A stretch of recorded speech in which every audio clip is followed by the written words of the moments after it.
Legends of Greek Mythology. The story of Deucalion and Pyrrah and the Great Deluge.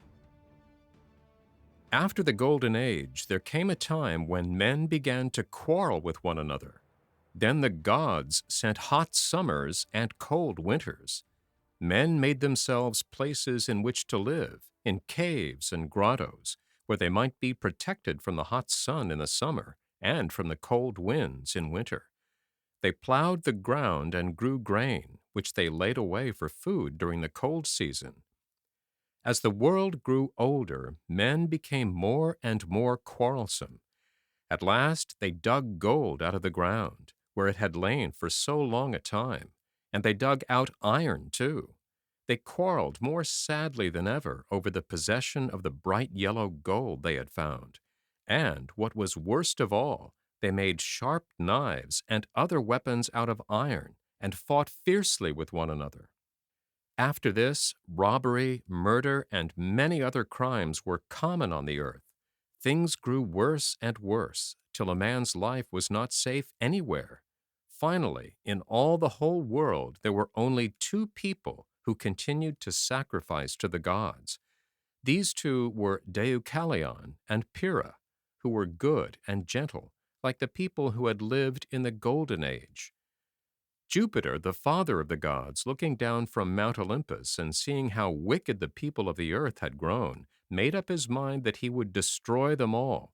So he shut up the north wind in the caves of Aeolus, and sent forth the south wind, for the south wind was the wind that would bring the rain.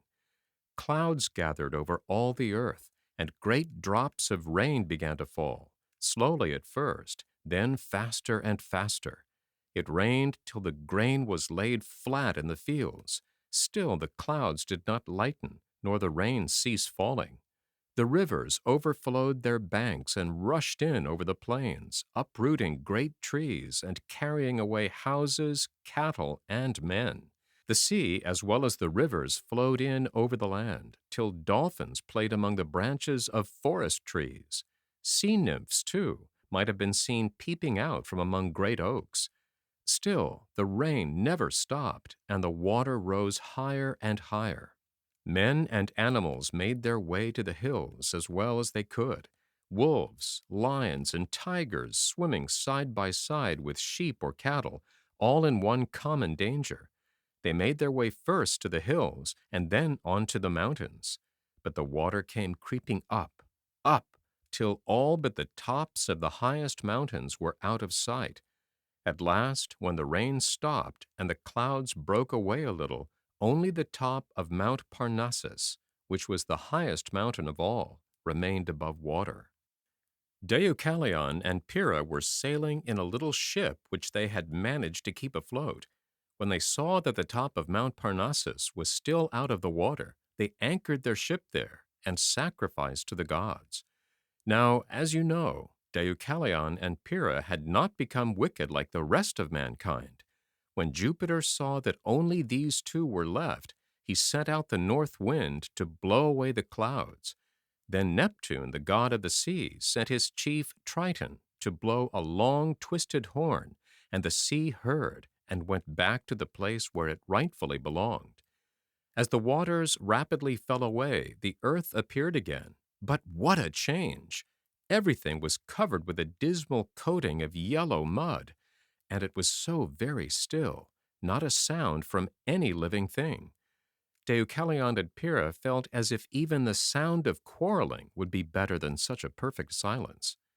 Nearby, with its fires out and covered with mud, was the temple of one of the gods. Deucalion and Pyrrha felt a sense of companionship in its familiar porch, so they went and sat there in the shade, wondering what would become of them, they too, alone in such a great world. Then a mysterious voice told them to throw the bones of their great mother behind them. It sounded like a friendly voice, but neither Deucalion nor Pyrrha could imagine what was meant by the bones of their great mother. After they had puzzled over it for some time, they came to the conclusion that their great mother must mean Mother Earth, and that her bones must be the stones that lay around them. So, standing with their faces toward the temple, They threw the stones behind them. When they turned to see what had happened, they found that the stones which they had thrown had changed into men and women. In this way, after the great deluge, the earth was peopled again. But it is to be feared that some of the people in this new race had hearts as hard as the stones from which they were made. The end.